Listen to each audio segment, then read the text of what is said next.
innal hamdalillah nahmaduhu wa nasta'inuhu wa nu'minu bihi wa natawakkalu alayhi wa na'udzu billahi min shururi anfusina wa min sayyiati a'malina man yahdihillahu fala mudilla lahu wa man yudlil fala hadiya lahu وأشهد أن لا إله إلا الله وحده لا شريك له وأشهد أن محمدا عبده ورسوله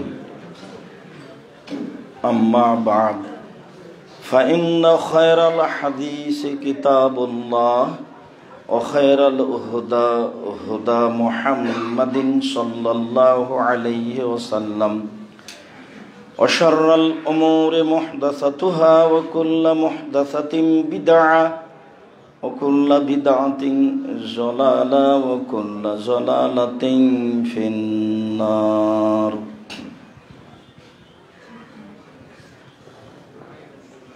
أعوذ بالله من الشيطان الرجيم يا أيها الرسول كلوا من الطيبات واعملوا صالحا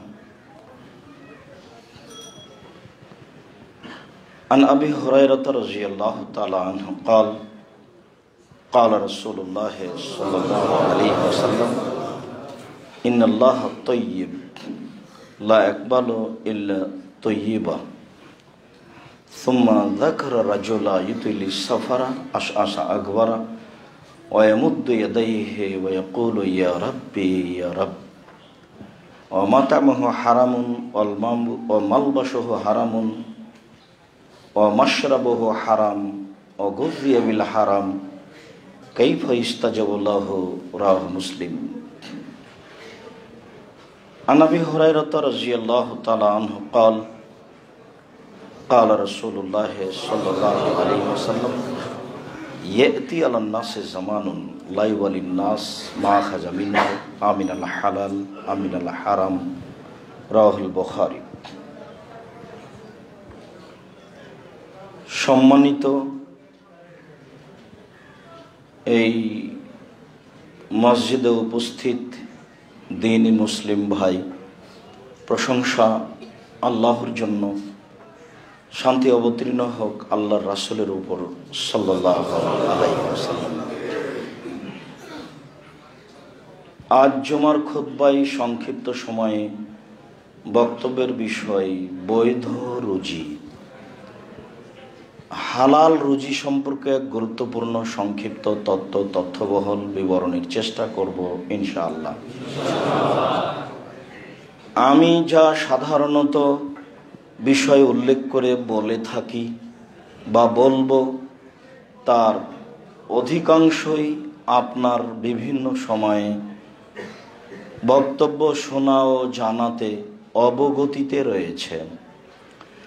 তবুও আজকে আপনারা এই মসজিদে বৃহত্তর চট্টগ্রাম অন্তর্গত খাগড়াছড়ি, বান্দরবন, আরও আশেপাশে ফেনী, কুমিল্লা ও বিভিন্ন জায়গা থেকে এই মসজিদে উপস্থিত হয়েছেন মূলত ভালোবাসা ও এসব কথাগুলি মেনে চলা ও সঠিক বলে মনে হয় মর্মে, যার কারণে আমি আল্লাহ তাআলার প্রশংসা করার পর রাসূল সাল্লাল্লাহু আলাইহি সাল্লামের প্রতি দরুদ ও সালামের পর আপনাদের আন্তরিকভাবে শুকরিয়া আদায় করি। জাযাকুমুল্লাহ খায়র। চট্টগ্রামের বিভিন্ন প্রান্ত থেকে, এলাকা থেকে অনেক কষ্ট করে অনেক অনেক অনেক মানুষ আপনারা উপস্থিত হয়েছেন। আল্লাহ আপনাদেরকে জাযায়ে খায়র দান করুন। আমি খাকসার সাধারণ মানুষ। আপনাদের আবেগ দেখলে আপনাদের সাথে আমি জড়িয়ে সাক্ষাৎ করতে চাই, কিন্তু পরিস্থিতি আমার অনুকূলে হয় না। যারা আমাকে অন্তর থেকে ভালোবাসেন তারা মনে করেন যে হেফাজতে রাখতে হবে, দেখে থাকতে হবে, নিরাপদে রাখার চেষ্টা করতে হবে, সেটাও প্রয়োজন। আপনাদের সাথে সামনাসামনি সাক্ষাৎ হোক, সেটাও আমি প্রয়োজন মনে করি, কিন্তু পরিস্থিতি অনুকূলে হয় না, মর্মে আমার কষ্ট হয়। কালকে যেভাবে বক্তব্য দেওয়ার জন্য গেলাম আর যেভাবে বের হয়ে আসলাম, এটা আমার কাছে ছিল খুব কষ্টকর। আল্লাহ তুমি আমাদের কবুল করো। আমরা তো মানুষ, ভুল ত্রুটি থাকতেই পারে। তুমি সর্বশক্তিমান, তুমি ভুল ক্ষমা করো, আমাদের প্রতি দয়া করো, আমাদের মাফ করো, আমাদেরকে সঠিক আকীদা ও আদর্শের অধিকারী করো। সাধারণ মানুষ জুমার দিনে এরকম সময়ে কথা বললে তোমার দরবারে কবুল হয় বলে তোমার নবী মুহাম্মদ সাল্লাল্লাহু আলাইহি ওয়াসাল্লাম বলেছেন। মর্মে তোমাকে সাক্ষ্য দিয়ে বলছি, আশহাদু আল্লা ইলাহা ইল্লাল্লাহ, সাক্ষ্য দিচ্ছি তুমি মাবুদ, আল্লাহ ছাড়া কোনো প্রকৃত মাবুদ নেই। আরো সাক্ষ্য দিচ্ছি ওয়ান্না মুহাম্মাদুর রাসূলুল্লাহ, মুহাম্মদ আল্লাহর রাসূল এবং তার বান্দা। এই সাক্ষ্য দিয়ে আন্তরিকভাবে জুমার খুতবার সূচনাতেই তোমার কাছে আবেদন রাখছি, তুমি আমাদের কবুল করো, আমাদের ভুল ত্রুটি মাফ করো। আর আমরা যে লক্ষ্য নিয়ে মাঠে নেমেছি, তুমি এই লক্ষ্য উদ্দেশ্য কবুল করো।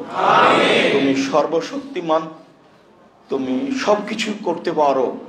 ফাআলুল লিমা ইউরিদ, তোমার ইচ্ছাই করা।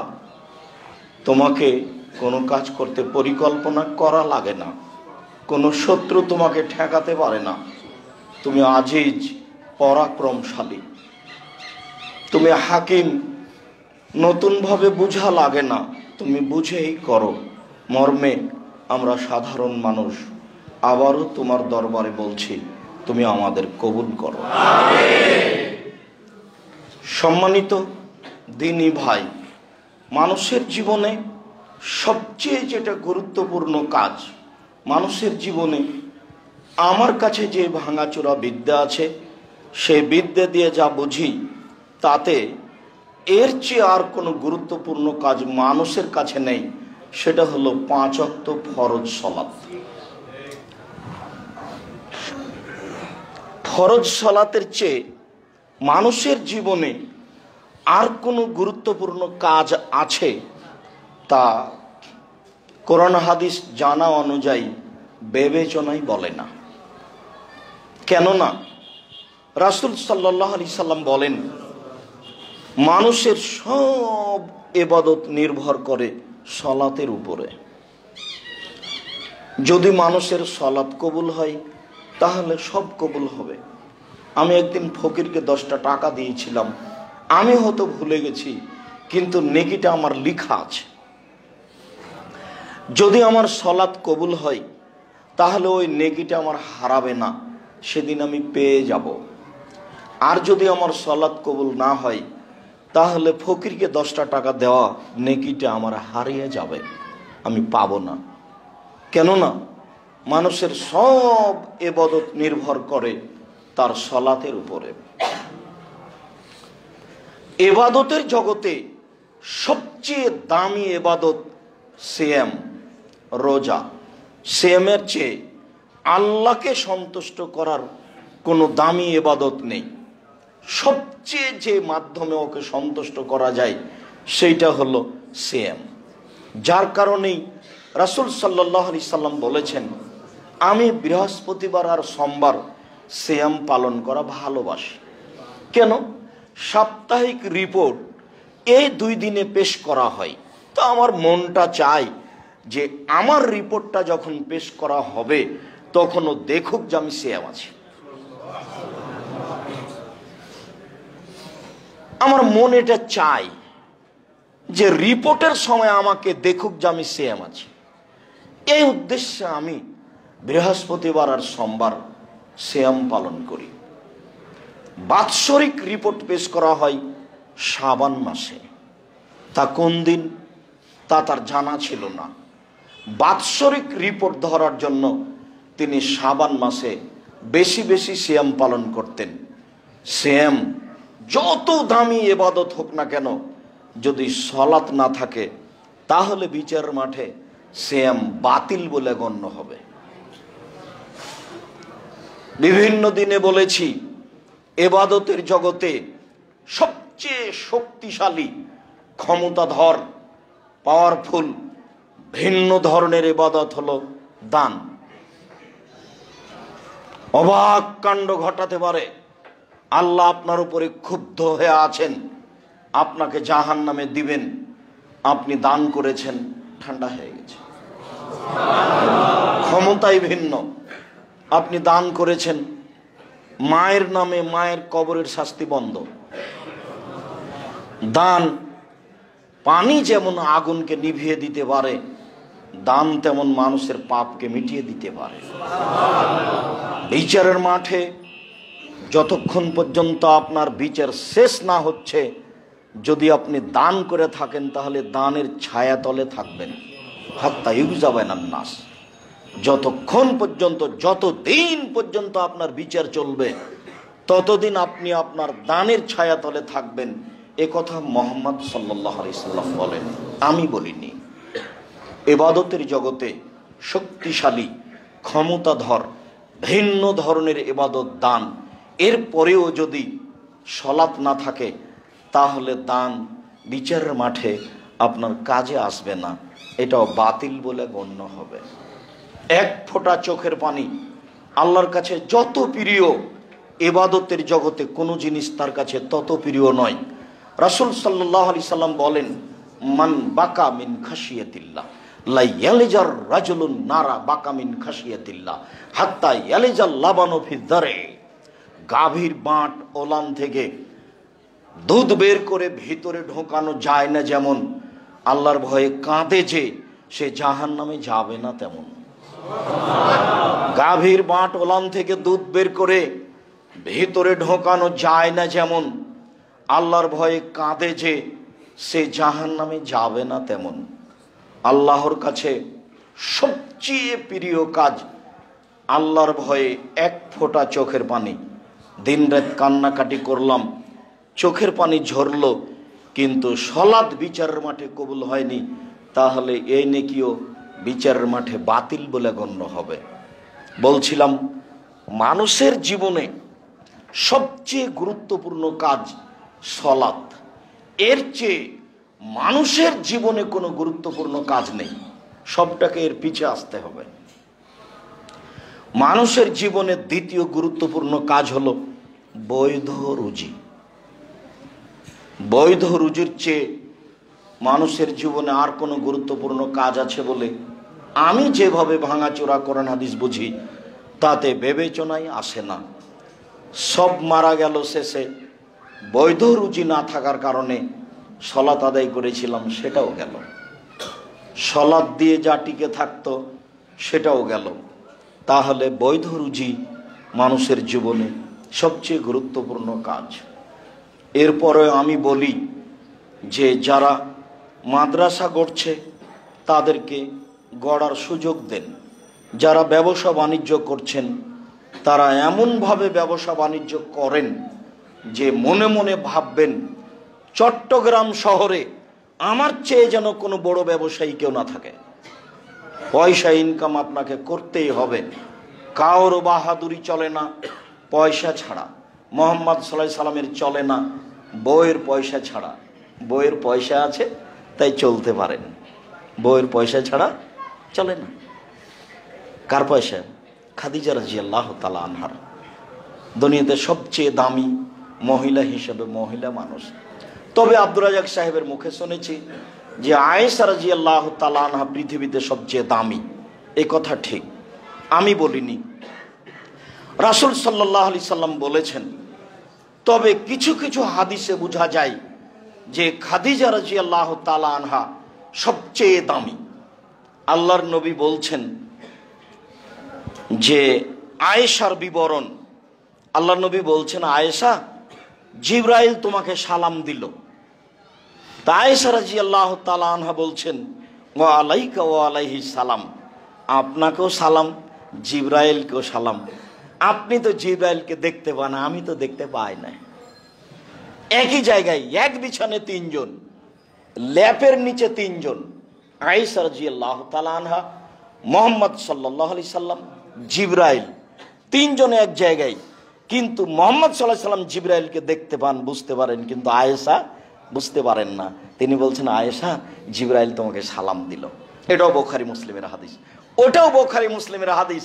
আল্লাহ রাসূল বলছেন যে জিবরাইল আমাকে বলছেন, ওই দেখেন, ওই দেখেন, ওই দেখেন মুহাম্মদ সাল্লাল্লাহু আলাইহি সাল্লাম, ওই যে দেখেন খাদিজা আসছে একটা বাটি হাতে করে, ওই বাটিতে তরকারি আছে। শুনেন, ও যখন আপনার কাছে আসবে তখন আপনি বলবেন, খাদিজা, আল্লাহ তোমাকে সালাম দিল, জিবরাইল তোমাকে সালাম দিল, আর তোমার জন্য জান্নাতে একটা ঘর বানানো হয়েছে হীরা মুক্তা মাণিক্য দিয়ে, সেখানে কোনো হইচই নেই। বুখারী মুসলিম। এবার বলেন তো দামি কে হলো? খাদিজা রাদিয়াল্লাহু তাআলা। আগের বারে আল্লাহ নবী বলেননি, আয়েশা, আল্লাহ তোমাকে সালাম দিল, জিবরাইল তোমাকে সালাম দিল। এইবার রাসূল সাল্লাল্লাহু আলাইহি ওয়াসাল্লাম বলছেন, খাদিজা, আল্লাহ তোমাকে সালাম দিয়েছেন, জিবরাইল তোমাকে সালাম দিল। জিবরাইল বলল যে ওই যে একজন মহিলা আসছে, খাদিজা, তার হাতে একটা তরকারির বাটি আছে, ও আসলে বলে দিয়েন এই কথা। এটাও বুখারী মুসলিম, ওটাও বুখারী মুসলিম। তো ইনি হচ্ছেন স্ত্রী, বউয়ের টাকা পয়সা দিয়ে ধর্ম প্রচার করেন। আবার দেখা যায় যে উসমান রাদিয়াল্লাহু তাআলা আনহুর টাকা খুব বিপদে ব্যবহার করেন। বলছেন তাবুকের যুদ্ধে যেতে হবে 6 থেকে 800 কিলোমিটার পথ, কঠিন সময়, কে কি দিতে পারে? তোমার বলছেন অর্ধেক দিলাম, ভালো কথা। তা আবু বকর সিদ্দিক, আমি আর কি দিব, আল্লাহকে আর আপনাকে বাড়িতে রেখে সবই দিলাম, ভ্যান ভাড়া হবে না, কিন্তু যা বলেছেন তা দিয়ে আর কেউ ডিঙ্গিয়ে যেতে পারবে না, কিয়ামত পর্যন্ত পথ বন্ধ। আবু বকর সিদ্দিককে ডিঙ্গিয়ে যাওয়ার মানুষ আর কেউ হবে না, মানে আর কোনো বাক্য নেই। আবু বকর সিদ্দিক রাদিয়াল্লাহু তাআলা আনহু যা বললেন। তবে উসমান বললেন, আচ্ছা ঠিক আছে, যত মানুষ যাবে তার অর্ধেকের যাতায়াত খরচ, খাওয়া খরচ আমি দিব। তো 30,000 মানুষ, তাহলে ধরে নিতে হয় 15,000 মানুষকে 15,000 উট দিবেন, 3 মাসের খাওয়া খরচ দিবেন, এর নাম টাকা। তাহলে কাজ হয় টাকা দিয়ে। মুহাম্মদ সাল্লাল্লাহু আলাইহি সাল্লাম দাওয়াত দিলেন আর টাকা দিলেন উসমান রাদিয়াল্লাহু তাআলা আনহু। রাসূল সাল্লাল্লাহু আলাইহি সাল্লামের চলে না টাকা ছাড়া, টাকা ইনকাম করতে হবে বৈধ পন্থায়, অনেক, যেই টাকা দিয়ে দিনের কাজ করতে হবে, এ কথাই ঠিক। ইবাদতের জগতে গুরুত্বপূর্ণ ইবাদত দান, রুজি বেশি উপার্জন করার চেষ্টা করতে হবে বৈধ পন্থায়। নিজে উপকৃত হব, ছেলে মেয়ে উপকৃত হবে, দ্বীনি প্রতিষ্ঠান, সঠিক আকীদা আদর্শ উপকৃত হবে। মর্মে টাকা থেকে ফিরে আসার কোনো পথ নেই। চিন্তা ভাবনা দিনরাত এটাই করতে হবে, বৈধ রুজি। সম্মানিত মসজিদের মুসল্লি, আমাকে দেখতে পান আর না পান, কিছুক্ষণ ধৈর্যের পরিচয় দিবেন, কেউ কথা বলবেন না, কষ্ট হবে, এ কথাই ঠিক। বসার জায়গা নেই, দাঁড়ানোর জায়গা নেই, সেখানে সুবিধা ভোগ করব, এটা হয় না। খুব কষ্ট করে হলেও মুখে না বলে একজন আর একজনকে মান্য করে মেনে নিয়ে একটু ধৈর্যের পরিচয় দেন। আল্লাহ আপনাদের কবুল করুক, আল্লাহুম্মা আমিন। মহান আল্লাহ বলে, ইয়া আইয়ুহার রাসূল কুলু মিনাত তাইয়্যিবাত, পৃথিবীর নবী রাসূলগণ আপনারা বৈধ খান, ওয়া আমালু সলেহা, আর আপনারা বৈধ আমল করেন, সৎ আমল করেন। অত্র আয়াতে আল্লাহ তাআলা দুইটা আদেশ করেছেন। এক, নবী রাসূলকেও বৈধ রুজি খেতে হবে, এটা জরুরি আদেশ। দ্বিতীয় জরুরি আদেশ, সৎ আমল করতে হবে। সৎ আমল ছাড়া নবীরও আমল কবুল হবে না। আল্লাহ আমাদের নবীকে বলছেন, লাইনাস রাখতা লায়াবাতান্না আমালক, আপনি যদি শিরক করেন তাহলে আপনার আমল বাতিল হবে। যে আমল করছি সেটা যদি সৎ আমল না হয় তাহলে সে আমল বাতিল হবে। ধরুন মাগরিবের পরে 2 রাকাত সুন্নাত পড়লাম, এটা সৎ আমল। রাসূল সাল্লাল্লাহু আলাইহি সাল্লাম বলেছেন, জোহরের আগে 4, জোহরের পরে 2, মাগরিবের পরে 2, এশার পরে 2, ফজরের আগে 2, এই 12 সমান জান্নাতে একটি ঘর। এই 12 সমান জান্নাতে একটি ঘর। তাহলে মাগরিবের পরে হলো 2 রাকাত সৎ আমল, কিন্তু মাগরিবের পরে যদি 6 রাকাত সৎ আমল পড়ি তখন আর সৎ আমল হবে না, তখন হবে আমল, তখন তা হবে বিদাত, তখন আর রক্ষা হবে না কোনো ইবাদত, সব বাতিল বলে গণ্য হবে। রাসূল সাল্লাল্লাহু আলাইহি সাল্লাম বলেছেন, মান আওয়া মুহদাসান লা ইকবাল আনহা আদল সারফ, কোন মানুষ যদি বিদাতের আশ্রয় দেয় তাহলে তার ফরজ ইবাদত কবুল হবে না, তার নফল ইবাদত কবুল হবে না, তার কোনো ইবাদতই কবুল হবে না। অথচ সে আল্লাহকে সন্তুষ্ট করার জন্য মাগরিবের পরে 6 রাকাত সুন্নাত পড়ে, তাকে বলে আওয়াবিন, সালাতুল আওয়াবিন। জি না, হাদিস জাল, মানুষের বানানো। এই আমল সৎ আমল নয়। আমল সৎ না হওয়া পর্যন্ত আল্লাহর দরবারে কবুল হবে না। ভিক্ষুককে আমি 10 টাকা দিলাম, এটাও আমল। কবরে পীর সাহেবের হাতে আমি 500 টাকা দিলাম, এটাও আমল। দুটাই আমল। সৎ আমল কোনটা? মহান আল্লাহ বলেন, ইয়া আইয়ুহার রাসূল কুলু মিনাত তাইয়্যিবাত, পৃথিবীর নবী রাসূলগণ শোনেন, আপনারা বৈধ খাবেন আর সৎ আমল করবেন, জরুরি আদেশ।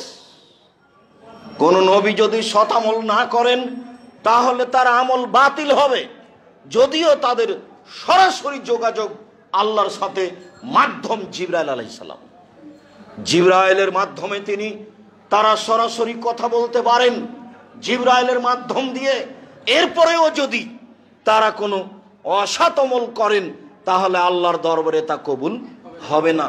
আল্লাহ জোরালো আদেশ করলেন, তিনি বলেন, ইয়া আইয়ুহাল্লাযীনা আমানু, যারা বিশ্বাসী, পরকালকে বিশ্বাস করো, আল্লাহকে বিশ্বাস করো, নবীকে বিশ্বাস করো, ফেরেশতাকে বিশ্বাস করো, ভাগ্যকে বিশ্বাস করো, তারা শোনো, কুলু মিনাত তাইয়্যিবাতি মা রাযাকনাকুম, আমি যে রুজি দিয়েছি সেখান থেকে বৈধ খাও। আমি রুজি দিলেই তুমি খাবা এ কথা নয়, সেটা তোমার জন্য বৈধ হতে হবে। মানুষ যা কিছু খায় পৃথিবীতে, সাপ, ব্যাঙ, গরু, ছাগল, পশু প্রাণী, বিড়ি, তামাক, জর্দা, সিগারেট, যত পৃথিবীতে মানুষ খায় সবই আমার দেওয়া রুজি। তবে তোমরা যেটা খাবা সেটা বৈধ হতে হবে। যারা পরকালকে বিশ্বাস করো, আমি তোমাদেরকে আদেশ করলাম। আয়াতে বোঝা যায় মানুষকে সতামল করতে হবে, বৈধ রুজি খেতে হবে। আবু হুরায়রা রাদিয়াল্লাহু তাআলা আনহু বলেন, রাসূল সাল্লাল্লাহু আলাইহি ওয়াসাল্লাম বললেন, ইন্নাল্লাহ তাইয়্যিব, আল্লাহ হলেন পবিত্র, লা ইয়াকবালু ইল্লা তাইয়্যিবা, আল্লাহ বৈধ পবিত্র ছাড়া কবুল করেন না। এই পর্যন্ত বলার পরে কবুল করেন না মর্মে একটা উদাহরণ দিচ্ছেন আল্লাহর নবী। সুমা যাকারা রাজুলা, তারপর তিনি একটা লোকের কথা বলেন, ইতিলি সাফারা, যে লোকটা লম্বা সফরে রয়েছে, আশা আশা আকবারা, মাথার চুলগুলি এলোমেলো হয়ে গেছে, ঠিক মতো গোসল করেনি, ঠিক মতো চিরুনি করেনি, চুল এলোমেলো, বিপদে পড়েছে। ওয়ামুদ্দ ইয়াদাইহি, আল্লাহর দরবারে হাত তুলে প্রার্থনা করে বলছে, রব্বি, হে আমার প্রতিপালক, আমি বিপদগ্রস্ত। রাসূল সাল্লাল্লাহু আলাইহি সাল্লাম বলেন, মাতামুহু হারাম, তার খাদ্য আছে হারাম, মাশরাবুহু হারাম, তার পানি আছে হারাম, মালবাসুহু হারাম, তার পোশাক হারাম, অগজিয়া বিল হারাম, তার জীবিকা নির্বাহ হারাম, আন্না ইস্তাজাবু লাহু, তার দোয়া কি করে কবুল হতে পারে? মুসলিম বিবরণে বোঝা যায় তার দোয়া কবুল হবে না। প্রথম কথা, লোকটা মুসাফির, যারা সফরে থাকে তাদের দোয়া আল্লাহর দরবারে কবুল হয়। দ্বিতীয় কথা, লোকটা বিপদগ্রস্ত। বিপদগ্রস্ত লোক যখন আল্লাহকে কোনো কথা বলেন তখন তার কথা আল্লাহ মেনে নেন। তৃতীয়, লোকটা হাত তুলে দোয়া করছে। মানুষ যখন হাত তুলে দোয়া করে তখন খালি হাত ফিরিয়ে দিতে আল্লাহ লজ্জা পান। লোকটা আমার কাছে হাত তুলে কথা বলে, আমি কেমনে ফিরিয়ে দিই? যাও, আমি তোমার হাত ফিরিয়ে দিলাম না, তুমি যা চাচ্ছ সেটাই দিয়ে দিলাম। সর্বশক্তিমান আল্লাহ আলা কুল্লি শাইইন কাদির, তিনি সব কিছু করতে পারেন, পরাক্রমশালী, আজিজ, কাদির, সত্তা বলেন। মানুষ যখন হাত তুলে দোয়া করে আমি তার খালি হাত ফিরিয়ে দিতে লজ্জা পাই। বুখারী মুসলিমে প্রায় হাত তুলে দোয়া করার হাদিস রয়েছে 36টি। আইনে রাসূল সাল্লাল্লাহু আলাইহি সাল্লাম দোয়া অধ্যায় বইয়ে প্রায় ধারাবাহিকভাবে 40টি হাদিস পেশ করা হয়েছে হাত তুলে দোয়া করা। 16টি স্থান উল্লেখ করা হয়েছে। উল্লেখযোগ্য স্থান, ইব্রাহিম আলাইহিস সালাম আহাল পরিবারের জন্য হাত তুলে দোয়া করলেন। তিনি বললেন, আল্লাহুম্মা ইন্নী আসকানতু মিন যুররিয়াতি বিওয়াদিন গায়রি যি দারিন ইনদা বাইতিকাল মুহাররাম, আল্লাহ তোমার আদেশে আমার পরিবারের কিছু অংশকে তোমার কাবা ঘরের পাশে এমন এক জায়গায় রেখে দিলাম যেখানে মানুষজন তো নেই, ঘাস পাতাও নেই। একটু আগে তার স্ত্রী বললেন, তিনি আগে আগে হাঁটছেন, স্ত্রী পিছনে পিছনে হাঁটছেন। পিছন থেকে বলছেন, আইনা তাজাব ইব্রাহিম, ইব্রাহিম কোথায় যাচ্ছেন? আইনা তাজাব ইব্রাহিম, ইব্রাহিম কোথায় যাচ্ছেন? অতাতরকুনা ফি হাযাল ওয়াদি লাইসা ফিহি ইনশাআল্লাহ শাই, আপনি আমাকে এমন একটা উপত্যকায় ছেড়ে যাচ্ছেন যেখানে মানুষজন তো নেই, ঘাস পাতাও নেই। আপনি আমাকে কিছু বলবেন না? একটা দুধের বাচ্চা এভাবে আমাকে রেখে যাচ্ছেন, মানুষজন নেই, গরু ছাগল পশু প্রাণী আছে বুঝতে পারি না, ঘাস পাতাও নেই, এরকম একটা জায়গা আমাকে ছেড়ে চলে যাবেন, আমাকে কিছু বলবেন না? এতবার বলার পরেও ওয়ালা ইয়ালতাফিতু ইলাইহা, ইব্রাহিম আলাইহিস সালাম তার দিকে আর ঘুরে দেখছেন না। নিরুপায় হয়ে স্ত্রী বলছেন, আমারাকাল্লাহ হাদা, আপনাকে কি আল্লাহ এইভাবে চলে যেতে বলেছেন? আমি বুঝলাম না এত নিষ্ঠুরতার কারণ কি? আপনাকে কি আল্লাহ এইভাবে চলে যেতে বলেছেন? ওই দিকে মুখ করে বলছেন নাম। হ্যাঁ, এছাড়া আর কিছু ইব্রাহিম আলাইহিস সালাম বলেননি। তখন তিনি বলছেন, ফালা ইউযায়্যিনুল্লাহু তাআলা, আচ্ছা ঠিক আছে, যেহেতু আল্লাহ আপনাকে চলে যেতে বলছেন তাহলে আমাকে আল্লাহ ধ্বংস করবেন না, ঘাস পাতা থাকার না থাকে। যিনি আপনাকে চলে যেতে বলেছেন তারই জিম্মেদারিতে আমি আছি। ঘাস পাতা না থাকলে কি হবে? আমি এই মরুভূমিতেই থেকে যাব, আল্লাহ আমাকে ধ্বংস করবেন না, এই কথা হাজেরা বলে। সম্মানিত দিনী ভাই বোন, মানুষের যখন আল্লাহর উপরে ভরসা হয় তখনই মানুষ এরকম কিছু করতে পারে, বলতে পারে। এইভাবে আহাল পরিবারকে ছেড়ে যাওয়ার পরেও তিনি নিশ্চিত হচ্ছেন না। তিনি হাত তুলে আল্লাহর দরবারে বলছেন, আমি আমার আহাল পরিবার তোমার আদেশে এমন এক জায়গায় রেখে গেলাম যেখানে মানুষজন তো নেই, ঘাস পাতাও নেই। একটু আগে বউ যা বলছেন স্বামী ওই কথাই বলছেন, হাত তুলে দোয়া করছেন। আহাল পরিবারের জন্য হাত তুলে দোয়া করতে হয়। মুসাফির আল্লাহর দরবারে হাত তুলে দোয়া করছেন, কিন্তু করলে কি হবে? খাদ্য হারাম আছে, পানি হারাম আছে, পোশাক হারাম আছে, জীবিকা নির্বাহ হারাম আছে, তার দোয়া কবুল হবে না। রাসূল সাল্লাল্লাহু আলাইহি সাল্লাম নাকচ করে দিলেন, আল্লাহ এটা কবুল করবেন না। বৈধ রুজির খুব দাম আছে। আমি চকলেটের ব্যবসা করতে বলেছি, এর অর্থ এই নয় যে চকলেটেরই ব্যবসা করতে হবে।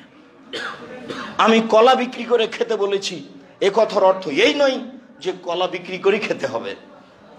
বাংলাদেশে সবচেয়ে ব্যবসায়ী ক্ষেত্র জায়গা হলো চট্টগ্রাম।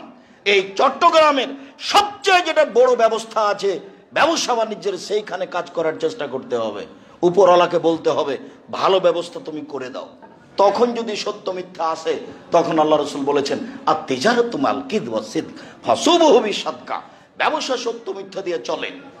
এখনই একটা জাহাজ এসেছে, যিনি যার সিগনেচারে নামবে উনি সিগনেচার করবেন না, চলে যাচ্ছেন। 3 দিন এখানে থাকলে 3 লাখ টাকা জরিমানা হবে। আমি 50,000 টাকা দিলাম, তখন সিগনেচার করে দিল। আমি না দিলেও করবে না।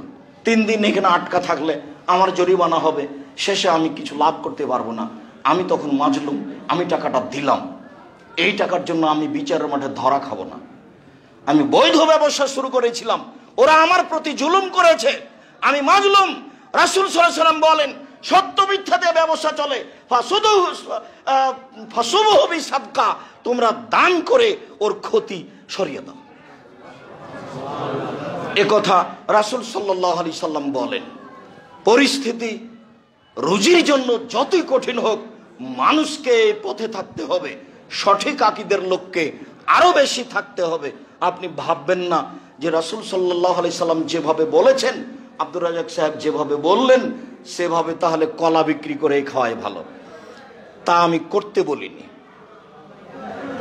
বড় ব্যবসায় করতে বলছি রাসূলের পদ্ধতিতে। নুমান ইবনে বাশির রাদিয়াল্লাহু তাআলা আনহু বলেন, আল হালালু বাইয়িন, হালাল হচ্ছে স্পষ্ট, ওয়াল হারামু বাইয়িন, হারাম হচ্ছে স্পষ্ট, ও বাইনাহু মুস্তাবিহাতুন, এই দুইটার মধ্যে একটা সন্দেহযুক্ত খাদ্য রয়েছে।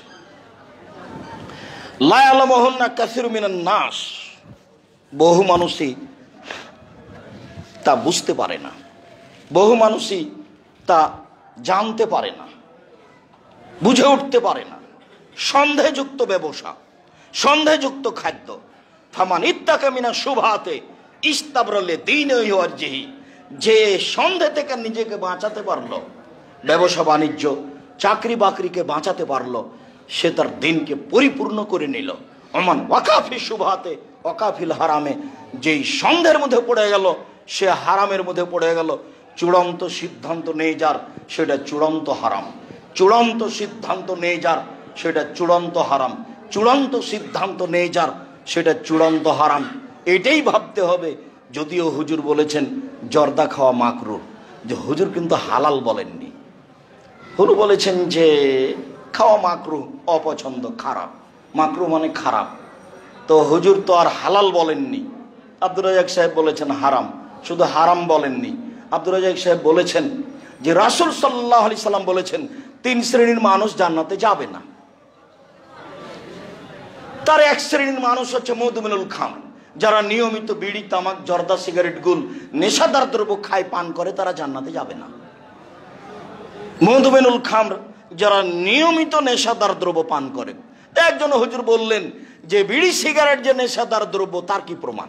তো কথা তো উনি ঠিকই বলছেন, হাদিসও লিখা নাই বিড়ি সিগারেট, কোরআনও লিখা নাই, উনি তো ঠিকই বলছেন। কিন্তু রাসূল সাল্লাল্লাহু আলাইহি সাল্লাম বলেছেন মাসকারা কাসীরুহু ফাকালিলুহু হারাম, যেটা বেশি খেলে বিবেকের ক্ষতি হবে তার কমও হারাম। এটাও তো হাদিস, এটাও তো সহিহ হাদিস। তাহলে এইটার মাপে তুলে দেন, দিয়ে মাওলানা সাহেবকে 250 কেজি জর্দা খাওয়ান। 250 কেজি জর্দা খাওয়ার পরে যদি বিবেকের ক্ষতি না হয়, তাহলে সত্যই জর্দা হালাল জিনিস। জর্দার কথা তো আর কোরআন হাদিসে লেখা নেই, কিন্তু এমন বাক্য আল্লাহ রাসূল বলেছেন যেটা সারা পৃথিবীতে সব জায়গাতেই চলবে, সে যে ভাষারই হোক না কেন, এই বাক্য সব জায়গায় চলবে। তিনি বললেন মাসকারা কাসীরুহু ফাকালিলুহু হারাম, যে জিনিস বেশি খেলে বিবেকের ক্ষতি হবে তার একটা কণাও হারাম।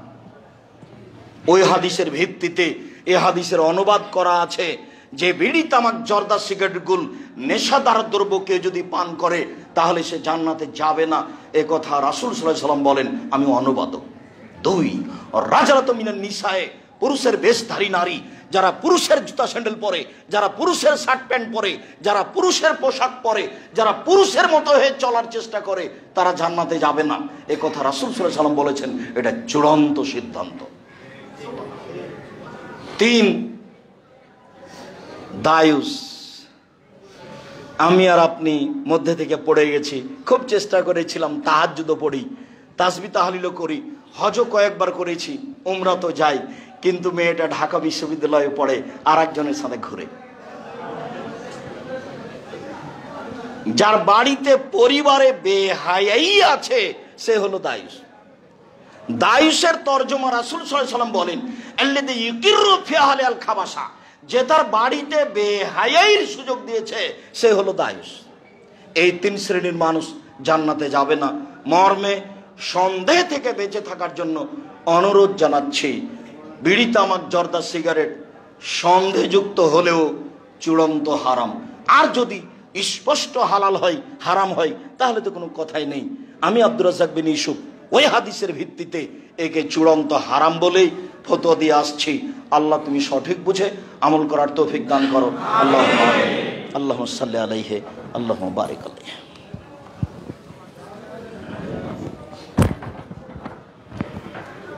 আলহামদুলিল্লাহ ওয়াহদা ওয়াসসালাতু ওয়াসসালামু আলা মান লা নাবিয়্যা বাদা। অত্র হাদিসের পরের অংশে রাসূল সাল্লাল্লাহু আলাইহি সাল্লাম বললেন, পৃথিবীর মানুষ শুনে রেখো, কারাই সন্দেহ থেকে বেঁচে থাকতে হবে একটা রাখালের মতো। ইয়ারাহাউল হেমা, যে রাখালটি আইলে গরু চড়াচ্ছে, জমির আইল বুঝেন কিনা তা আমি বলতে পারছি না। যে লোকটি আইলে গরু চড়াচ্ছে, ইউসেক সম্ভাবনা রয়েছে আয়ের তাফিহে গরুতে ধানে মুখ দিতে পারে। আমি গরু দুটা ধরে আছি, আইলের উপরে দাঁড়িয়ে আছি, তো কোনো সময় ঘাস খেতে খেতে ধানে মুখ দিয়ে দিতেও পারে। যেহেতু সন্দেহ আছে কাজে আমি আইলে গরু চড়াবো না। যেহেতু সন্দেহ আছে কাজে আমি এই ব্যবসা করব না। যেহেতু সন্দেহ আছে কাজে আমি এই চাকরি করব না। যেহেতু সন্দেহ আছে কাজে আমি এখানে থাকবো না। শোনো, কারাই সন্দেহ থেকে বেঁচে থাকতে হবে একটা রাখালের মতো। যে রাখালকে ঘোষণা দেওয়া হয়েছে তুমি এখানে গরু চড়াতে পাবা না, ইউসেক সম্ভাবনা রয়েছে আয়ের তাফিয়ে গরুতে ধানে মুখ দিতে পারে। মনে রেখো পৃথিবীর মানুষ, আলা সাবধান, মনে রেখো পৃথিবীর মানুষ, লিকুল্লে মালিকিনা হেমা ও হেমাল্লাহ হেমাহারে মোহ। প্রত্যেকটা বাদশার একটা সীমারেখা আছে। বাংলাদেশ শেষ হলে ভারত শুরু হয়, ভারত শেষ হলে বাংলাদেশ শুরু হয়। এর নামই বাদশার সীমারেখা। আর আল্লাহর সীমারেখা হলো হালাল আর হারাম। হালাল শেষ হলে হারাম শুরু হয়, হারাম শুরু হলে হালাল শেষ হয়। এই কথা রাসূল সাল্লাল্লাহু আলাইহি ওয়াসাল্লাম বলেন, আমি অনুবাদক। এরপরে তিনি বলেন, আলা পৃথিবীর মানুষ সাবধান, মনে রেখো, ওয়াইন্না ফিল জাসাদে মুজগা, মানুষের শরীরে একটা টুকরা রয়েছে, অংশ রয়েছে। এজা সালাহাত সালাহাল জাসাদু কুল্লুহু, যদি ওই টুকরা ভালো থাকে গোটা মানুষটাই ভালো। ওয়া ফাসাদাত ফাসাদাল জাসাদু কুল্লুহু, ওই টুকরা যদি খারাপ হয়ে যায় সম্পূর্ণ মানুষটাই খারাপ। আলা ওয়াহিয়াল কলব, মনে রেখো সেটাই হলো অন্তর। যার অন্তর ভালো তার সব ভালো, যার ভিতর ভালো তার সব ভালো। যার অন্তর খারাপ তার সব খারাপ, যার ভিতর খারাপ তার সব খারাপ। হাদিস বুখারী মুসলিম। কি যে বিবেচনা করলাম আমরা, আর কি যে বুঝলাম এত বড় লম্বা হাদিসের। মুহাম্মদ সাল্লাল্লাহু আলাইহি ওয়াসাল্লাম বলেছেন হাদিস বুখারী মুসলিম মানে আম গাছে জাম ধরতে পারে ধরে না, অমাবস্যা রাতে চাঁদ উঠতে পারে উঠে না, সুঁয়ের ছিদ্র দিয়ে লাঙ্গলের ফাল ঢুকতে পারে ঢোকে না, সুঁয়ের ছিদ্র দিয়ে লাঙ্গলের ফাল ঢুকে যেতে পারে, আম গাছে জাম ধরে যেতে পারে, অমাবস্যার রাতে চাঁদ উঠে যেতে পারে, এই অবাস্তব ঘটনা ঘটে যেতে পারে, এটা সম্ভব হয়ে যেতে পারে। এর পরেও আমি যা বললাম এতে সন্দেহ আছে বলে কিয়ামত পর্যন্ত যদি মানুষ চেষ্টা করে তো সরিষা ঢোকাতে পারবে না। এর নাম বুখারী মুসলিম। আমি কোনোদিনই আমার নিজের বক্তব্য নিয়ে এই কথা বলিনি। যারা বিরোধিতা করে কথা বলে থাকে তারা আমার কথা বুঝতে পারেনি। আমি যখন বলেছি বুখারী মুসলিম তখন বলেছি এই কথা। আর যখন বুখারী মুসলিম বলিনি তখন আমি বলেছি আমিও মানুষ, যদি কোনো জায়গায় ভুল থাকে তদন্ত করে যদি দেখা যায় ভুল হয়েছে তাহলে আমিও ছেড়ে দিতে বাধ্য থাকব। তবে সহজে বিরোধিতা করার চেষ্টা করিয়েন না। কিছুই দেখলেন না আর আপনি লেগে গেলেন। আমি 20 বছর থেকে ফতোয়াই লিখি। আমি 30 বছর থেকে দেখে কথা বলার চেষ্টা করি। 90 সাল থেকে আমি মাঠে আছি। দীর্ঘ 90 সাল থেকে না আজ পর্যন্ত আমি জাতির সামনে একটা অপ্রয়োজনীয় বাক্য বলার চেষ্টা করিনি। আমি কোনোদিন কারো বদনাম করিনি, এ আলেমের কথা চলবে, এ আলেম সে, আমি কোনোদিন মাযহাবের কথা বলিনি। আমার এই 30 বছরের বক্তব্যে কোনো মাযহাবের কথা নেই, আমি কাউকে ঘৃণা করে কোনোদিন কথা বলিনি।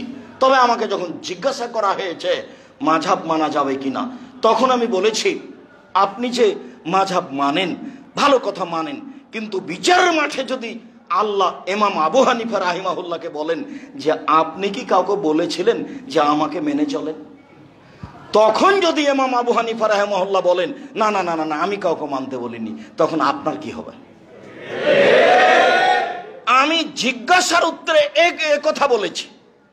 আমি বলেছি রাসূল সাল্লাল্লাহু আলাইহি ওয়াসাল্লাম বললেন বাল্লিগু আন্নী ওয়ালা আয়া, পৃথিবীর মানুষ তোমাদের একটা কথা জানা থাকলে অন্যকে বলো, জরুরি আদেশ। বাম হাতে একটা লোক চা পান করছে, দেখলে আপনাকে বাধা দিতে হবে, এটা জরুরি আদেশ। ওয়াহাদিসুন বানি ইসরাইল ওয়ালা হারাজ, বানি ইসরাইলের কাহিনী বলো, কোনো দোষ নেই, ভালো কথা। আল্লাহর নবী আমাদেরকে দাওয়াত দিতে বললেন, 3 নম্বর বাক্যে বলছেন ওমান কাযাবা আলাইয়া মুতাআম্মিদান ফালিয়াতাবাওয়া মাকাদাহু মিনান নার, কেউ যদি কোনো কথা আমার নামে বলে তাহলে তার থাকার জায়গায় জাহান্নাম। উনি নিজেই বললেন যে আমার একটা কথা জানা থাকলে অন্যকে বলো, উনি নিজেই বললেন বানি ইসরাইলের কাহিনী বলো। উনি আবার বলছেন যে কেউ যদি কোনো কথা আমার নামে বলে, সেই কথা যদি আমার না হয় তাহলে তার থাকার জায়গায় জাহান্নাম। তখন আমি বলেছি আল্লাহুম্মা সাল্লি আলা সাইয়্যিদিনা মাওলানা নাবিয়ানা মুহাম্মদ। আমি বলতে নিষেধ করিনি, আমি বলেছি এই দুরূদ যদি নবীর না হয় তাহলে আপনার কি হবে?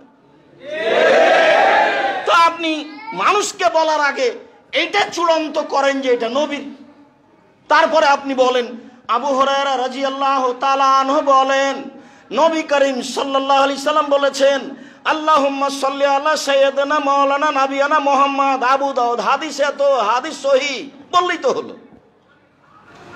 আর যদি না হয় তাহলে আপনার কি হবে, এইটা আমার কথা, আপনি বলেন। দিনরাত মানুষ করুক বলুক, বিচার তো একদিন হবেই, বিচার তো হবে একদিন। সেদিন বড় জুব্বা দিয়ে কোনো কাজ করতে পারবে না সে। টুপি যত দামি হোক, জুব্বা যত দামি হোক, পাগড়ি যত দামি হোক না কেন, সেদিন টিকে থাকার মতো কোনো মানুষের ক্ষমতা থাকবে না। কোনো ব্যক্তিকে দেখে বিচার হবে না। ফেরাউনের হাত পিছন দিকে বাঁধা থাকবে, কেউ খুলতে পারবে না। রানী এলিজাবেথের হাত পিছন দিকে বাঁধা থাকবে, ইন্দিরা গান্ধীর হাত পিছন দিকে বাঁধা থাকবে, কারো বাবার ক্ষমতা নেই হাত খুলে দিতে পারে। তার নাম বিচারের মাঠ। আলিয়াউমা লা তামলিকু নাফসুন লিনাফসিন শাইআ ওয়াল আমরু ইয়াওমাইযিন লিল্লাহ। আজ কোন মানুষের কোনো উপকার করতে পারবে না, একচ্ছত্র মালিকের আমার হাতে। আইনাল জাব্বার আইনাল মুতাকাব্বির, স্বৈরাচারী, স্বেচ্ছাচারী, অহংকারী, বদমেজাজরা কোথায়? আনা মালিকুল আমলাক, আমি হচ্ছে রাজাধিরাজ। আজ তো আপনি বুঝতে পারছেন না যে বিচারের মাঠে আল্লাহ কত শক্ত হয়ে আসবেন, কত কঠিন হয়ে আসবেন। কাজেই আপনার অত দুশ্চিন্তা ভোগ করার কিছু নেই যে সবাই তো দেখছে এরকম করছে, ভুল পথে আছে বলে মনে হচ্ছে, তাহলে আর বিচার কি হবে? জি না, বিচার হবেই। আর সবাকে ভুল পথে দিকে নিরাশা হবেন না। ইব্রাহিম আলাইহিস সালাম বলছেন দেখো আমি কিন্তু বলে দিয়েছি তুমি আমার বোন, ফলে তুকার দিবি বেহাদিসি, দেখো সারা তুমি আমাকে মিথ্যুক প্রমাণ করো না। আমি কিন্তু বলে দিয়েছি আন্নাকে উক্তি, তুমি আমার বোন। এখন তোমাকে যদি জিজ্ঞাসা করে যে এইটাকে, তুমি যদি বলো আমার স্বামী, তাহলে তুমি মিথ্যুক হয়ে যাব। দেখো সারা তুমি আমাকে মিথ্যুক প্রমাণ করো না, তবে সারা মনে রেখো এই মাটির উপরে মাত্র দুজন মুসলমান, আমি আর তুমি। এই হিসাবে আমরা ভাই বোন তো বটে, তো তুমি আমাকে মিথ্যুক প্রমাণ করো না। সারা পৃথিবীতে মানুষ হিসেবে দামি মানুষ বলতে হয়, কেননা বিচারের যখন জিবরাইল আলাইহিস সালাম নিয়ে গেলেন আমাদের নবী মুহাম্মদ সাল্লাল্লাহু আলাইহি সাল্লামকে সপ্তম আকাশের উপরে, প্রথম আকাশে গিয়েই জিবরাইল বলছেন হুয়া আদম হুয়া আবুকা ফাসসালিম আলাইহি, মোহাম্মদ ইনি আপনার বাপ, আপনি তাকে সালাম দেন। তখন আমাদের নবী একটু আগে বলছেন আসসালামু আলাইকুম ইয়া আবি, আব্বা আপনাকে সালাম। তখন আদম আলাইহিস সালাম বলছেন ওয়া আলাইকাস সালাম ইবনি সালিহ নবিয়ুস সালেহ, ও আমার সৎ ছেলে তোমাকেও সালাম। সপ্তম আকাশের উপরে গিয়ে জিবরাইল আলাইহিস সালাম বলছেন, হুয়া ইব্রাহিম হুয়া আবুকা ফাসালিম আলাইহি, ইনি ইব্রাহিম, ইনি আপনার বাপ, আপনি তাকে সালাম দেন। তা আমাদের নবী মুহাম্মদ সাল্লাল্লাহু আলাইহি ওয়াসাল্লাম আগিয়ে গিয়ে বলছেন, আসসালামু আলাইকুম ইয়া আবি, আব্বা আপনাকে সালাম। তখন ইব্রাহিম আলাইহিস সালাম বলছেন, ওয়া আলাইকা আসসালাম ইয়া আবি ইয়া ইবনি নবী সালেহ, ও আমার সৎ ছেলে, সৎ নবী, তোমাকেও সালাম। তাহলে কত বড় সম্মানী মানুষ ইব্রাহিম আলাইহিস সালাম, কত বড় সম্মানী মানুষ ইব্রাহিম আলাইহিস সালাম। এত বড় মানুষ কাউকে হেদায়েত করতে পারেননি সেই পর্যন্ত। বলছেন যে সারা মাত্র 2 জন মুসলমান। আপনাকে কি বলতে চাচ্ছি বুঝতে পেরেছেন? তার মানে তার একজন দিয়ে চলে, শুধু বউ দিয়ে চলে, আর আপনার এত লোক আছে তবুও চলে না। আপনি এত নিরাশা হতে যাচ্ছেন কেন? যে সবাই যে ভুল পথে, তো এইভাবে আমি আর একাই ঠিক পথে থেকে কি হবে? আব্দুর রাজ্জাক সাহেব যেভাবে বলছেন তাতে শুধু আমি ঠিক পথে আছি, আর তো কাউকে দেখি না, তো নিরাশা হবেন কেন? এত বড় মানুষ, বউয়ের উপরে সন্তোষ, একজন তো আছে, দেখো তুমি আর আমি, আর কেউ নেই। নিরাশা হবেন না। যদি অন্তর ত্রুটি থাকে তাহলে গোটা মানুষটাই খারাপ, যদি অন্তরটা ভালো থাকে গোটা মানুষটাই ভালো। আবু হুরায়রা রাদিয়াল্লাহু তাআলা আনহু বলেন, রাসূল সাল্লাল্লাহু আলাইহি সাল্লাম বলেছেন, ইয়াতি আল্লাহর নাসে জামানুন, অচিরেই মানুষের উপর একটা সময় চলে আসছে, লা ইউবালিন নাস, মানুষ পরোয়া করবে না পয়সা উপার্জন করতে, ব্যবসা বাণিজ্য করতে, চাকরি বাকরি করতে, আমিনাল হালাল আমিনাল হারাম, এইটা কি বৈধ, এইটা কি অবৈধ, এটা মানুষ বিবেচনা করবে না। টাকা হলেই হলো, সেটা যে কোনো ইন্স্যুরেন্স হোক, সেটা যে কোনো ব্যবসা হোক, সেটা যে কোনো ব্যাংকিং ব্যবস্থা হোক। আমি বলেছি এদেশের মাটিতে বৈধ পথে কোনো ব্যাংকিং ব্যবস্থা চলে তা আমার জানা নাই। অতএব ব্যাংকে টাকা জমা রাখা আর ব্যাংকে চাকরি করা দুটো এক নয়। স্বেচ্ছায় এখানে পয়সা উপার্জন করবেন আর বলবেন এটা 100% হালাল, তা হতে পারে না। আবার বলেছি এদেশে এমন কোনো ইন্স্যুরেন্স নেই যেটা বৈধ পথে আছে। আপনি ধর্মের নাম দিয়ে একটা ইন্স্যুরেন্স খুলবেন, সেখানে বৈধ আছে কিছু মনে করবেন, এ কথা ঠিক নয়। রাসূল সাল্লাল্লাহু আলাইহি সাল্লাম ব্যবসাকে পছন্দ করেছেন, জমি চাষকে অপছন্দ করেছেন। জমি চাষ জায়েজ, সাধারণ ব্যবসা দিয়ে, বড় ব্যবসা দিয়ে রুজি উপার্জনের চেষ্টা করবেন। অচিরে এমন পথ চলে আসবে মানুষ পরোয়া করবে না এই পথ উপার্জনের ব্যাপারে বৈধ না অবৈধ। হাদিস বুখারী মুসলিম। সেই সময় এখন যারা টাকা ইনকাম করছে তারা বিবেচনা করে না এটা ঠিক না বেঠিক। রাসূল সাল্লাল্লাহু আলাইহি সাল্লাম বলছেন, বসেতাত আলাইকুম কামা বসেতাত মান কানা কাবলাকুম, তোমরা দরিদ্র হয়ে যাবা, ফকির হয়ে যাবা, এই ভয় আমি মুহাম্মদ সাল্লাল্লাহু আলাইহি সাল্লাম করি না। ফকির হয়ে যাবা তাতে কি, জান্নাত তো আছেই। দরিদ্র হয়ে যাবা তাতে কি, আমি এই ভয় করি না। তবে আমি ভয় করি যে বসেতাত আলাইকুম দুনিয়া, পৃথিবী তোমাদের সামনে তুলে ধরা হবে, তোমরা দেখতে পাবা যে খালি পয়সার পয়সা, উপার্জন আর উপার্জন, প্রযুক্তি আর প্রযুক্তি, টাকার টাকা, এইভাবে তোমাদের তুলে ধরা হবে। তখন তোমরা এই পয়সা উপার্জনের মাঠে নেমে যাবা, প্রতিযোগিতায় নেমে যাবা, কে কত টাকা ইনকাম করতে পারে। বসেতাত আলাইকুম দুনিয়া, প্রযুক্তি তোমাদের সামনে তুলে ধরা হবে। তখন তোমরা দেখতে পাবা টাকা আর টাকা, পয়সা আর পয়সা, প্রযুক্তি আর প্রযুক্তি, ব্যবসা আর ব্যবসা, কত টাকার পথ। তখন তোমরা সেখানে চলে যাবা। তুহলিকুকুম কামা হালাকাতহুম, এই পয়সা এই দুনিয়া তোমাদেরকে ধ্বংস করে দিবে যেমন ভাবে পূর্বের মানুষকে ধ্বংস করেছিল। হাদিস তো বুখারী মুসলিম। এই বাক্যের বিবেচনা আপনি কি করবেন, করেন এখন? আমি তো অনুবাদক, তো বুঝলাম তো যে প্রযুক্তি তুলে ধরা হবে। কত প্রযুক্তি নেবেন আপনি? এই 15 বছরে যদি এত প্রযুক্তি হয় তাহলে আরো 20 বছর পরে কত হবে? অত হিসাব করতে পারবে না মানুষে। টাকা পয়সার কত পথ বের হবে, এইভাবে জেনা ব্যভিচার বেড়ে যাবে। 20 বছর আগে তো মানুষ বুঝতে পারেনি। রাসূল সাল্লাল্লাহু আলাইহি সাল্লাম বলেছেন, যে একটা ডালিম খাবে একটা গ্রাম, আর একটা গাভীর দুধ খাবে একটা বংশ, একটা গাভীর দুধ খাবে একটা বংশ, একটা ডালিম খাবে একটা বংশ, আর একটা গাভীর দুধ খাবে একটা গ্রাম। তো আমরা তো দেখলাম যে একটা গাভীর দুধ হয় 1/2 কেজি, খুব বেশি হলে 3 কেজি, এটা দেখছিলাম। কিন্তু 15-20 বছরের ব্যবধানে দেখছি যে একটা গাভীর দুধ হচ্ছে 40 কেজি। তাহলে 15 বছর পরেই যদি একটা গাভীর দুধ 40 কেজি হয়, তাহলে এখন থেকে 50 বছর পরে একটা গাভীর দুধ কত হবে হিসাব করেন এবার। রাসূল সাল্লাল্লাহু আলাইহি সাল্লাম বলছেন যে একটা ডালিম খাবে একটা বংশ, আর একটা গাভীর দুধ খাবে একটা গ্রাম। মানুষজন হিসাব করলেন না কত বড় হতে পারে। 15-20 বছর পূর্বে একটা ডালিম দেখা যেত 100 টাকা, 100, আর এখন দেখা যাচ্ছে স্বাভাবিক ডালিমের ওজন 1 কেজি। তাহলে 50 বছর পরে ডালিম কত হবে? তাহলে বোঝা যাচ্ছে যে মানুষের পয়সা কত বাড়বে, তাহলে প্রযুক্তি কত বাড়বে। তখন তোমাদের কি হবে এইটা আমার ভয়, তখন তোমাদের কি হবে এইটা আমার ভয়।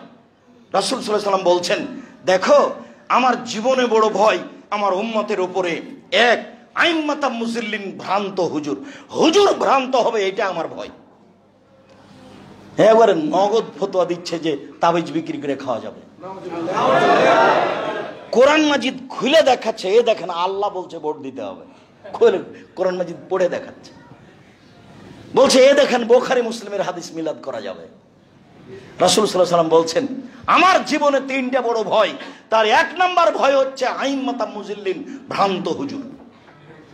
2 সাতালতাহে উম্মতি বিল মুশরিকিন, আমার উম্মত হিন্দুদের সাথে মিশে যাবে, এইটা আমার ভয়। গান বাজনা বাদ্যযন্ত্র হিন্দুদের কাজ। 20 বছর পূর্বে আপনাদের গ্রাম থেকে পাশের গ্রামে হিন্দুদের বিবাহ হতো, তখন খুব বাজনা বাজতো, দৌড়িয়ে যেতেন দেখতে। আপনার মনে আছে মনে হয়, থাকার কথা না, আমরাও তো দৌড়িয়ে গেছি, পাশের গ্রামে হিন্দু ছিল, বাজনা বাজছে। তো এখন দেখি সব দোকানে বাজনা বাজে, সব ঘরে বাজনা বাজে। একটা চট্টগ্রাম শহরে 10 তলা বাড়ি আছে, তার ঘর আছে 300টা রুম আছে, তার মধ্যে প্রায় 250টাতে বাজনা বাজে। রাসূল সাল্লাল্লাহু আলাইহি সাল্লাম বলছেন আমার ভয় আমার উম্মত হিন্দুদের সাথে মিশে যাবে। রাসূল সাল্লাল্লাহু আলাইহি সাল্লাম বলছেন আমার উম্মত হিন্দুদের সাথে মিশে যাবে। এটা কি? হিন্দুদের বাড়িতে আছে পুতুল, হিন্দুদের বাড়িতে আছে মূর্তি, আর আপনার সব ঘরই আছে সাজানো আছে কাঁকড়া, সাজানো আছে পুতুল। আপনার টয়লেটে ঢুকে দেখলাম যে পুতুল আছে, তো টয়লেটে পুতুল রেখেছেন কেন? ওটা কি? ওটা কি দিয়ে আপনি কি বোঝাতে চাচ্ছেন? ওটা টয়লেটে পুতুল কেন? আপনার অ্যালবামে আপনার বাপের ছবি সুন্দর করে সাজানো আছে। আপনাকে আমি বলেছি মনে আছে, সবচেয়ে নিকৃষ্ট ছেলে ওই যে বাপের ছবিকে সুন্দর করে বেঁধে সাজিয়ে রেখেছে। সবচেয়ে ভালো ভদ্র শিক্ষিত ছেলে ওই যে বাপকে কবর দিয়ে এসে বাড়িতে যে পাসপোর্ট সাইজের ছবিটা ছিল হজ করা, সেটাকেও ছিঁড়ে ফেলে দিয়ে আল্লাহর দরবারে হাত তুলে বলছে, আল্লাহ আমার বাপ তো মানুষ ছিলেন, কোনো যদি ভুল ত্রুটি থাকে তুমি মাফ করো। আমি তোর উত্তরসূরি হিসেবে তার বাড়ি জমি জায়গা অর্থ সম্পদ ভোগ করছি, আমি তোমার দরবারে বলছি হাত তুলে তুমি আমার বাপকে মাফ করো। এ হলো সবচেয়ে ভালো ছেলে। কিন্তু বাপের ছবিটা সাজিয়ে রাখলো, সেই কি সবচেয়ে ভালো ছেলে? আমার জীবনে বড় ভয় আমার উম্মত হিন্দুদের সাথে মিশে যাবে। 3 ও 7 আবদ কাবাল উম্মতুল আওসান, আমার উম্মত মূর্তি পূজা করবে, এটা আমার ভয়। অবাক কথা, আমরা মূর্তি পূজা করব মানে মূর্তি ভাঙার জন্য জন্ম নিয়েছি, মূর্তি পূজা করবে আবার কি কথা? মুহাম্মদ সাল্লাল্লাহু আলাইহি সাল্লাম বলেন আমার উম্মত মূর্তি পূজা করবে, এটা আমার ভয়। আমার বাড়িতে আমার ঘরে আমি মূর্তিকে সম্মান করি, পূজা করি, এ আবার কোন কথা? আমার গোশতের সাথে মিশে আছে মূর্তি ভাঙা নীতি, আমার রক্তের সাথে মিশে আছে মূর্তি ভাঙা নীতি, আমার নীতির সাথে মিটে আছে মূর্তি ভাঙা নীতি। সেদিন মুহাম্মদ সাল্লাল্লাহু আলাইহি সাল্লাম কাবা ঘরে ঢোকার সময় বললেন, জাল হক এসেছে সত্য, অজাহাকাল বাতিল চলে গেছে মিথ্যে, ইন্নাল বাতিলা কানু জাহাকা, নিশ্চয়ই মিথ্যে, চিরদিন মিথ্যে। এই বলে তার হাতে লাঠি ছিল। কাবা ঘরে 360টি মূর্তি ছিল, মূর্তিগুলো ছিল তার বাপের, মূর্তিগুলো তার বাপের মানে মূর্তিগুলো ছিল ইসমাইল এবং ইব্রাহিমের। তো বাপই তো, একটু আগে তো বললেন, জিবরাইল বলছেন এটা আপনার বাপ, আপনি তাকে সালাম দেন। তাহলে ইব্রাহিম আলাইহিস সালাম আমাদের নবীর আব্বা, আমাদের নবীর বাপ। জিবরাইল বলছেন এবং মুহাম্মদ সাল্লাল্লাহু আলাইহি ওয়াসাল্লাম নিজে বলছেন যে আব্বা আপনাকে সালাম। বুঝতে পারেননি কথা? তো তো কাবা ঘরের মূর্তিগুলো কার ছিল? ইব্রাহিম আলাইহিস সালাম এবং ইসমাইল আলাইহিস সালামের ছিল। আমার উম্মাত মূর্তি পূজা করবে, তাকে সম্মান করবে, এটা আমার ভয়। সম্মানিত তিনি ভাই বোন, জুমার খুতবার শেষের দিকে চলে আসলাম। কথা হয়তোবা লম্বা হয়ে গেছে, আজ করতে পারিনি। আজকের আলোচনা শেষ হাদিস। রাসূল সাল্লাল্লাহু আলাইহি সাল্লাম বলেন, লা ইয়াদখুলুল জান্নাতা লা ইয়াদখুলুল জাসাদুল জান্নাতা গুযিয়া বিল হারাম। ওই শরীর জান্নাতে যাবে না যে শরীর হারাম উপায়ে বড় হয়।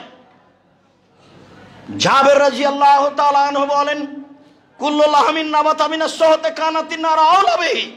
যে শরীর হারাম উপায়ে বাড়ে সেই শরীর জান্নাতে যাবে না। 350 টাকা দিয়ে আইসক্রিম কিনে মেয়েকে খাওয়ানোর চেষ্টা করবেন না অবৈধ পয়সা দিয়ে।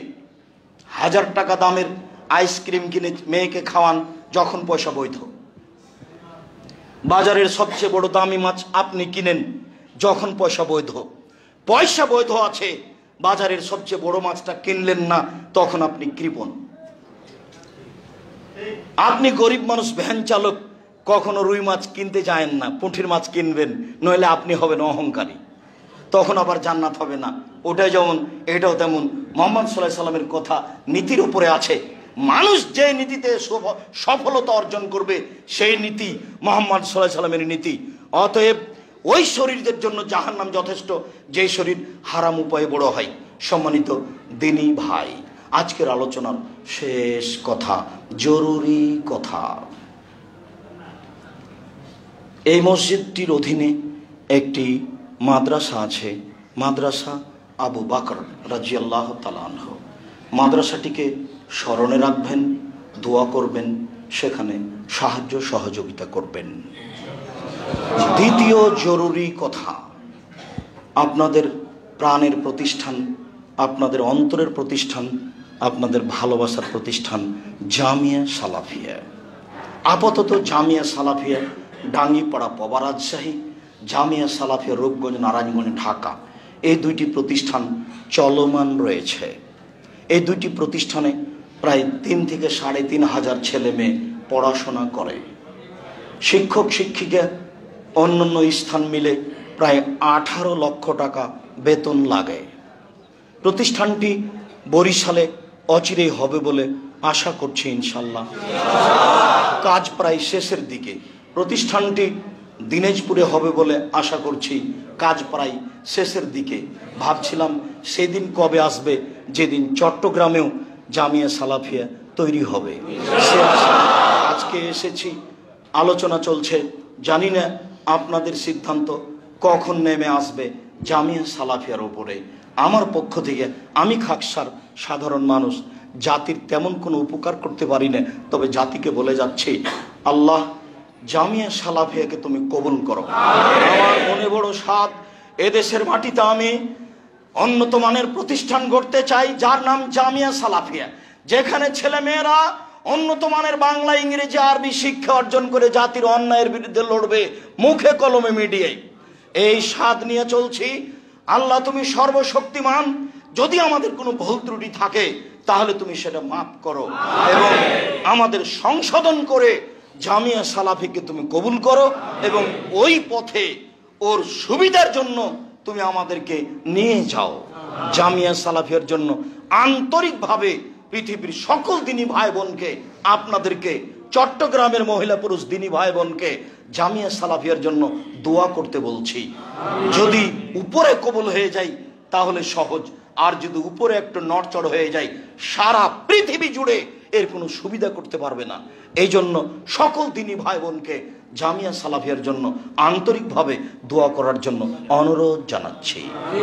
জামিয়া সালাফিয়ার সাথে একটা মুখপত্র, যেটা আমার জীবনের সবচেয়ে গুরুত্বপূর্ণ কাজ, সেটা হলো মাসিক আল ইতেসাম পত্রিকা।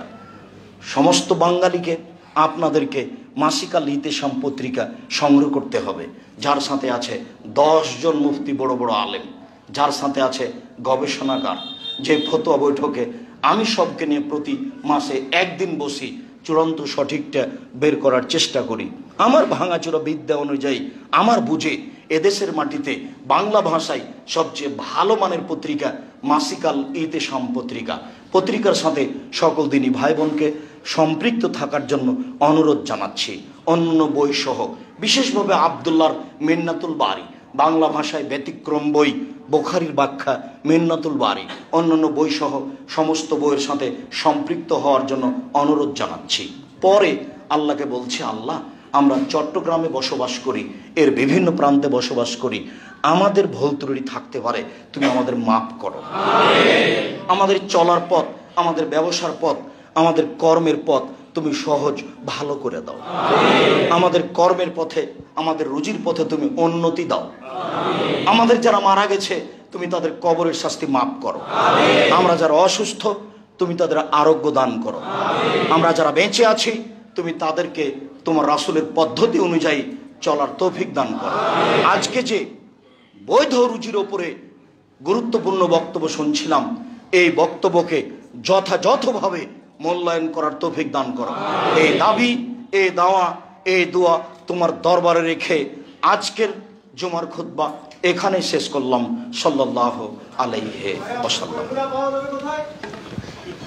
আপাতত জানা নেই।